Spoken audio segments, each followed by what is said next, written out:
Crimea being annexed to Russia, and then suddenly it took a twist, and now we end up in this environment that we're in now. Yes, and I think one of the reasons for this crisis is that initially the Ukraine was faced with a binary choice. It could either have signed this association agreement with the EU, or it could have joined the Russian customs union.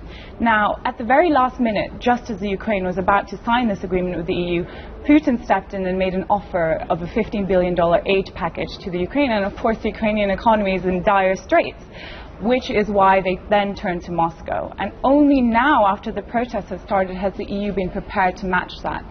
And so fundamentally that binary choice was economically very difficult for Ukraine to make. So had they not had that choice, maybe things would have gone a different way. Had it been a less binary, yes, absolutely. And ironically, that still might be the end result, because of course the economies of Russia, the Ukraine and the EU are very much interlinked.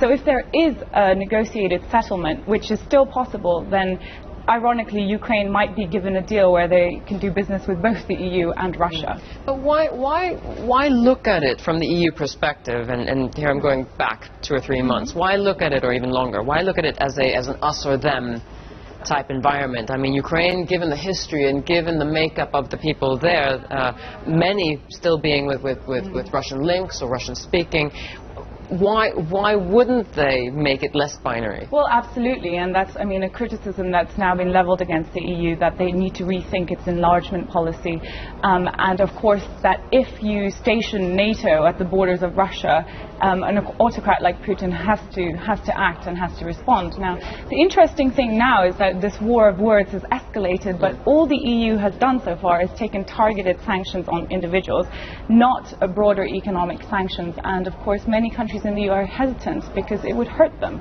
just as much as it would hurt Russia. I mean, Putin used the phrase "red line" first in the war of words, at least, in his recent speech, and he said the West has overstepped this red line. Where is the red line? Well, that's an interesting question, but I think the red line formally was the Russian troops moving back from Crimea, but as we've seen, the referendum not only went ahead, but now Russia's actually taken formal steps to annex Crimea, so I think the red line will be Crimea. So if Russian troops move further into Ukraine, at that point the EU will have to take further sanctions, as yet to be defined, but that would be the red line in my opinion.